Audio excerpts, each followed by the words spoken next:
So you're starting a ketogenic diet, and let's be honest, there's probably one massive question burning in your mind. Well, in this explainer, we're going to pull back the curtain and show you the real timeline so you know exactly what's coming. When will I finally get into ketosis? It's the #1 question everyone asks. And you know what? The answer isn't just a simple number.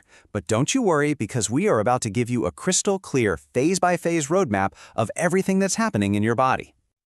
Okay, first things first, and this is absolutely crucial. We need to talk about two very different goals. On one side, you've got ketosis. That's a metabolic state you can hit in just a couple of days. But the real prize, the long game, that's fat adaptation.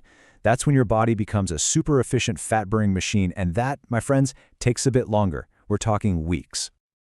To really wrap your head around the timeline, you need to understand what's actually happening under the hood. It's not like flipping a switch. It's a journey your body takes through 4 very distinct metabolic phases. And here it is, the whole journey laid out. It all kicks off in the first day or so with carb depletion, where your body just burns through any sugar floating around. Then, for the next day or two, it moves on to glycogen depletion, tapping into your stored sugar reserves. And right around that 2 to 4 day mark, boom, you officially enter ketosis. But look closely, that's not the end of the road. The final and most important phase, fat adaptation, that can take anywhere from 3 to 12 weeks to really lock in. Now, that transition period, that glycogen depletion phase, often comes with a little something called the keto flu. As your body burns through that stored glycogen, you also lose a ton of water. And right along with it go crucial minerals, your electrolytes. That headache, that fatigue, it's not a sign you're failing. It's actually a totally normal part of the process. So what does it technically mean to be in ketosis? Well, it's pretty specific. It's when your liver is churning out enough ketones to get your blood levels above a certain magic number, 0.5 millimoles per liter. This is that first major milestone you're aiming to hit in those initial 2 to 4 days. But listen, getting into ketosis is just the starting line. The real goal, the thing you're truly after, is being fat adapted. This is when the tiny energy factories in your cells have completely retooled themselves to run on fat for fuel. This is where you find that smooth, sustained energy and that incredible mental focus everyone talks about.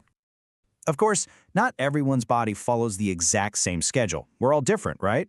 So why might your friend get there in 24 hours while it takes you 4 days? Well, let's dive into the factors that actually control your personal timeline. Your own personal timeline is really shaped by 5 key things: what your diet was like before, how many carbs you're eating now, how active you are, how much protein you're taking in, and of course, just your own unique biology. Each one of these can act like a gas pedal or a brake. Of all those factors, this one is the most powerful lever you have, no question. Keeping your net carbs under 20 grams a day, that is the express lane to ketosis. The more carbs you eat, even if it's still in a keto range, the slower that transition is going to be. It's a really direct relationship. You want a shortcut? Here it is: exercise. A high-intensity workout is like hitting the fast-forward button on this whole process. You're basically forcing your muscles to burn through all their stored sugar, which sends a loud, clear emergency signal to your liver that says, hey, we're all out of sugar down here. It's time to start making ketones right now. Okay, so you're doing all the right things. You're on the path. But how do you really know when you've finally arrived? Well, your body starts sending out some pretty clear signals. You just have to know what to look for. A lot of the time, you can just feel it. You might notice you're running to the bathroom more and your mouth feels a bit dry as your body sheds that initial water weight. Oh, and the classic keto breath, that kind of fruity, metallic smell, that's a dead giveaway. And while you might feel a bit tired at first, the 2 best signs are when your hunger suddenly vanishes and eventually you feel this incredible surge of mental clarity and energy. Now, if you want cold hard proof, you can test for it. Let's grade down the options. Urine strips, they're cheap and they work great for the first few days, but they get pretty unreliable once you're adapted. A breath meter is a solid middle-of-the-road option for daily checks, but if you want the most accurate, precise data possible, the blood meter is, without a doubt, the gold standard. So we've covered the science, the timeline, the why. Now let's pull it all together. Let's build a clear, simple action plan to make your journey into ketosis as fast and as smooth as it can possibly be. Here it is, your 5-step game plan. Be super strict with carbs right from the start.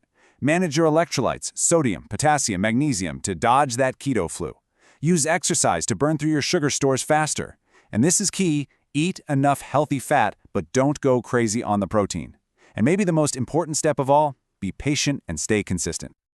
And that leads right into this final piece of advice. Seriously, don't get stressed out about being perfect. What really truly matters is consistency.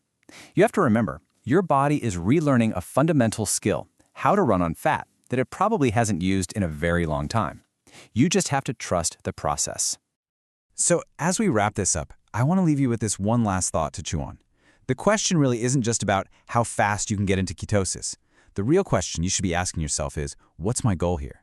Am I just trying to hit a number for a few days? Or am I aiming for a deep, lasting, true metabolic transformation? Because your answer to that, well, that changes everything.